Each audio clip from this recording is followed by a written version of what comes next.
O grito ecoou pelo pátio da escola secundária de Nazaré como um trovão inesperado. Maricas! Vai embora daqui, seu anormal!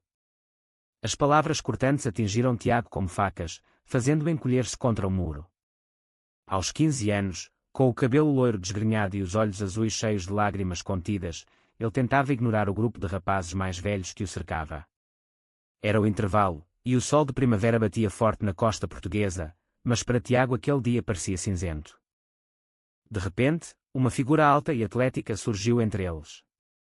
André, o irmão mais velho, 18 anos, capitão da equipa de futebol da escola, empurrou o líder do grupo com força controlada.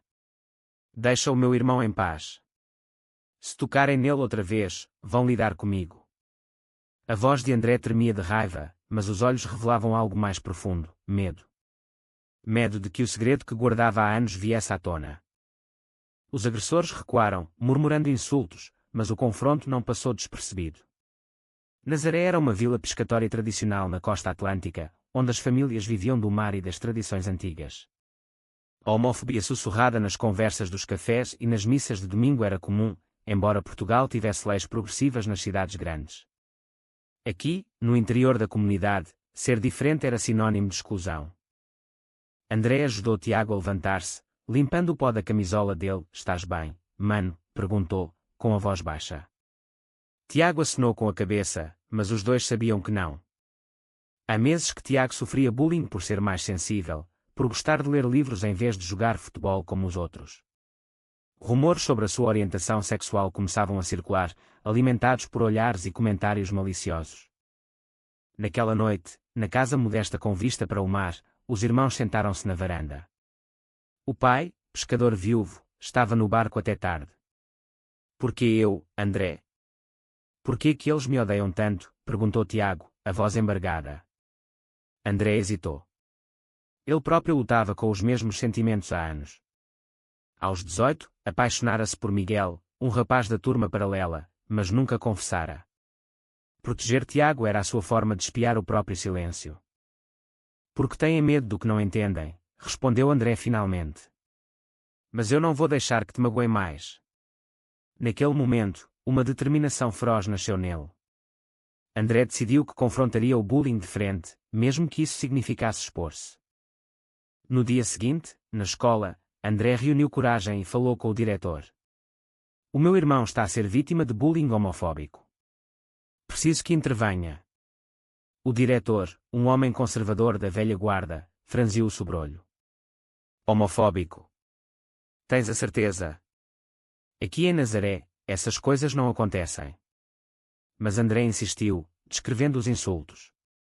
Pela primeira vez, alguém da comunidade falava abertamente sobre o tema. Os rumores espalharam-se rapidamente. Alguns pais aplaudiram André pela proteção ao irmão, mas outros murmuraram que ele estava a exagerar, que rapazes são rapazes. Miguel, o rapaz por quem André sentia algo profundo, aproximou-se dele no corredor. Obrigado por defenderes o Tiago. És corajoso. Os olhos castanhos de Miguel brilhavam com admiração, e André sentiu o coração acelerar. Mas o medo de ser descoberto paralisava-o. Entretanto, Tiago começou a isolar-se mais. Não comia, não dormia.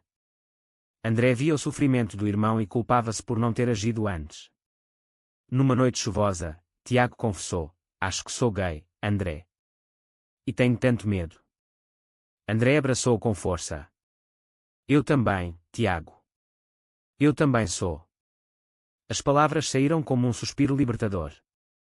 Pela primeira vez, os irmãos partilhavam o segredo que os unia. Mas o confronto estava apenas a começar. Um dos agressores, Pedro, filho de um pescador influente, jurou vingança. O André acha-se herói, mas vamos ver quanto tempo aguenta. A tensão crescia, e André sabia que proteger Tiago poderia custar-lhe tudo: amigos, reputação, até o amor nascente por Miguel. A semana seguinte foi um turbilhão. André começou a falar abertamente na escola sobre tolerância, inspirado pela confissão partilhada com Tiago. Organizou uma reunião informal com alguns colegas de confiança, incluindo Miguel, para discutir o bullying.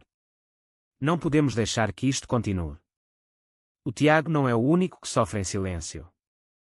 Miguel concordou imediatamente, revelando que também ouvira comentários homofóbicos dirigidos a ele próprio. A notícia da reunião chegou aos ouvidos errados. Pedro e o seu grupo espalharam rumores. O André está a defender maricas porque ele próprio é um. As palavras doeram como sal em ferida aberta.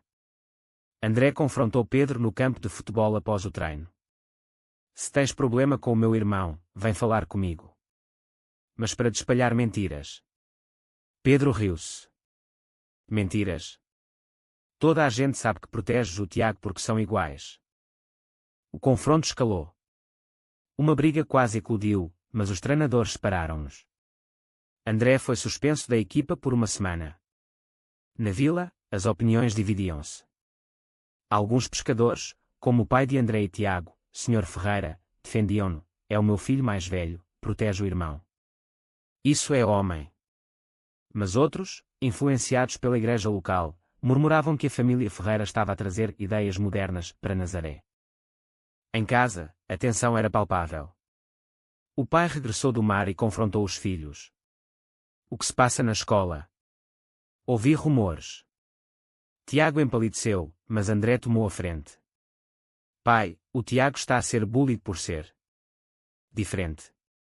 E eu defendo-o porque o amo. O Sr. Ferreira, homem rude mas justo, marcado pela perda da esposa, suspirou. Nesta vida do mar, aprendemos a enfrentar ondas grandes. Se o Tiago é como é meu filho na mesma. Foi o primeiro sinal de aceitação, embora hesitante. Miguel tornou-se um apoio constante. Encontravam-se na praia ao amanhecer, caminhando pela areia úmida. Tenho medo de admitir o que sinto por ti, confessou Miguel uma manhã, com o sol nascente a pintar o céu de laranja. André parou, o coração aos saltos. Eu também sinto o mesmo. Mas agora, com tudo isto. Eles entrelaçaram as mãos brevemente, um gesto tímido mas cheio de promessa. O amor nascente dava força a André para continuar a luta. Tiago, vendo o irmão arriscar tudo, começou a ganhar confiança. Juntou-se às conversas com Miguel e André, partilhando as suas inseguranças. Quero ser eu mesmo, sem medo. Os três formaram uma aliança improvável, planeando falar com mais alunos sobre diversidade. Mas o clímax aproximava-se. Pedro organizou um grupo para dar uma lição a Tiago após as aulas. André soube por um amigo e correu para o pátio. Encontrou o irmão encurralado novamente. Afasta-te dele, gritou André, posicionando-se à frente. Pedro avançou, mas desta vez, Miguel e outros colegas apareceram, formando uma barreira. Basta. Isto acaba aqui. A intervenção coletiva surpreendeu todos. O diretor, alertado, chamou a polícia escolar. Pedro foi suspenso, e o incidente forçou a escola a organizar uma palestra sobre bullying e diversidade, a primeira em Nazaré. A comunidade começou a questionar-se. Uma mãe, cuja filha era amiga de Tiago, comentou no mercado: se o André, o melhor jogador da escola, defende o irmão assim, talvez não seja tão mau. Pequenas mudanças surgiam, mas o preconceito resistia. André e Miguel, encorajados, decidiram assumir o relacionamento discretamente entre amigos próximos. Vamos devagar, mas juntos, disse Miguel. Tiago sorriu pela primeira vez em meses. O incidente no pátio marcou um ponto de viragem, mas as ondas de choque continuaram a abalar Nazaré. A palestra na escola, ministrada por um psicólogo de Leiria, atraiu pais e alunos. Pela primeira vez, termos como orientação sexual e bullying homofóbico foram discutidos abertamente. André falou corajosamente: o meu irmão sofreu em silêncio demasiado tempo. Ninguém merece isso. Tiago, ao lado dele, acrescentou com voz trêmula: ser gay não é escolha, mas sofrer por isso é o que podemos mudar. O auditório ficou em silêncio, alguns aplaudiram timidamente. O padre local, conservador, saiu murmurando, mas outros pais aproximaram-se para oferecer apoio. Pedro, suspenso, enfrentava pressão em casa. O pai, pescador como o de André, confrontou, em vergonhas a família com essa intolerância. Pedro, orgulhoso, resistia, mas o isolamento começava a pesar-lhe. Enquanto isso, o amor entre André e Miguel florescia em segredo. Encontravam-se na praia do norte, onde as ondas gigantes atraíam surfistas. Sentados nas rochas, partilhavam sonhos. Quero estudar em Lisboa, longe daqui, disse Miguel. Mas contigo, qualquer lugar é casa. André beijou pela primeira vez, um beijo doce e cheio de emoção, com o mar como testemunha. Aquele momento reforçava a determinação de André em mudar a vila. Tiago encontrou um aliado inesperado, Sofia, uma rapariga da turma, lésbica mas closeted. Obrigada por falares. Dá-me coragem. Juntos, formaram um pequeno grupo de apoio informal na escola. Mas nem tudo era pacífico. Rumores sobre André espalharam-se, e ele perdeu alguns amigos da equipa de futebol. Não jogas mais connosco se és assim, disseram alguns. André doeu, mas Miguel consolava-o, os verdadeiros ficam. O pai dos irmãos, influenciado pelas conversas em casa, começou a mudar. Numa ceia de família, disse, no mar, enfrentamos tempestades. Aqui em terra, a tempestade é o preconceito. Vocês são os meus filhos, ponto final. Tiago chorou de alívio. A comunidade dividia-se. Alguns organizaram uma petição contra a propaganda gay na escola, liderada pelo padre. Outros, incluindo professores mais jovens, defenderam a educação para a tolerância. Um twist inesperado, Pedro aproximou-se de André numa noite no café. Desculpa. O meu pai obrigou-me a refletir. Eu tinha inveja da vossa coragem. Revelou-se que Pedro lutava com a própria identidade, reprimida pelo medo. André, surpreendido, ofereceu amizade. Não estás sozinho. A reconciliação lenta começava. Tiago e Pedro conversaram, perdoando aos poucos. A vila via que o monstro era o preconceito, não as pessoas. André e Miguel decidiram assumir publicamente na festa de verão de Nazaré. O coração batia forte, mas o amor era mais forte. A festa anual de Nossa Senhora da Nazaré aproximava-se, com fogueiras na praia e música tradicional. Era o momento culminante da vila, onde todos se reuniam. André e Miguel planeavam revelar o relacionamento ali, inspirados pela mudança gradual. Tiago, agora mais confiante, ajudava na organização com Sofia. Vamos mostrar que somos normais. O grupo de apoio crescera, incluindo Pedro, que se assumira bissexual à família. Mas o conflito renasceu.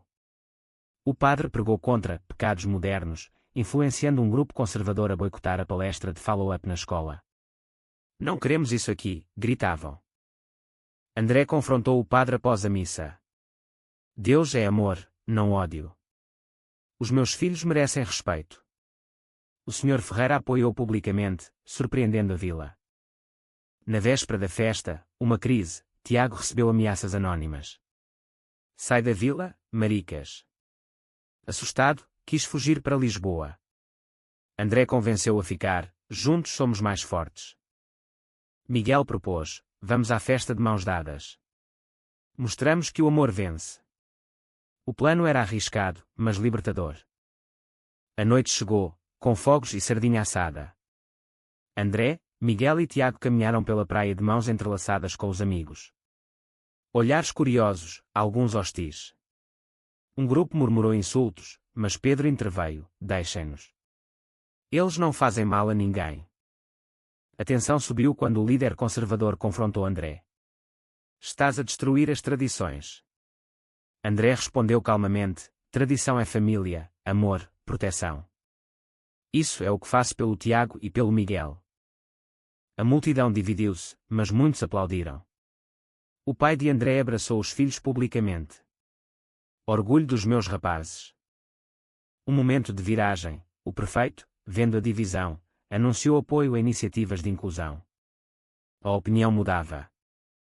André e Miguel dançaram sob as estrelas, o amor profundo superando o medo. Os meses seguintes trouxeram transformações profundas.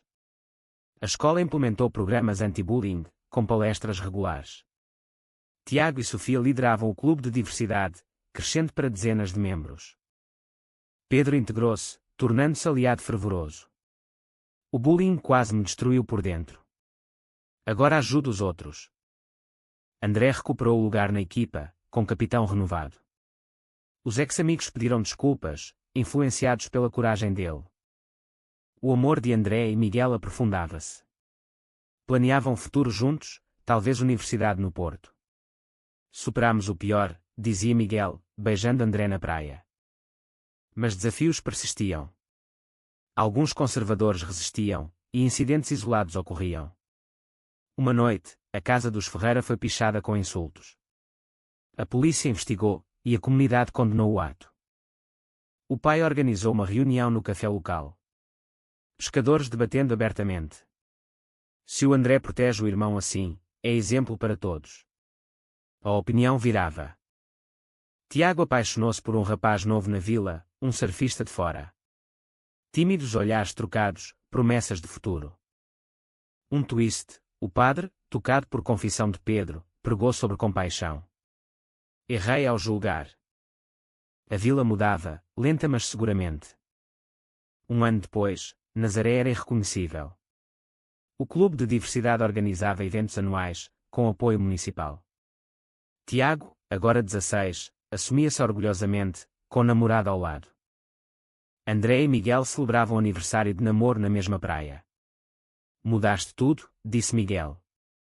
André sorriu, proteger o Tiago mudou-me a mim, e à vila. A comunidade inteira mudara de opinião. Ex-conservadores participavam em marchas de orgulho locais. O bullying diminuíra drasticamente. O pai, orgulhoso, dizia: os meus filhos ensinaram-me o verdadeiro amor. Numa noite de verão, todos reunidos na festa, André ergueu um brinde, ao amor que vence o ódio, à família que protege, à coragem que transforma. Tiago abraçou o irmão. Obrigado por me salvares. André respondeu: salvamos-nos mutuamente. Nazaré tornara-se exemplo de superação, provando que um ato de proteção fraterna podia mudar uma comunidade inteira.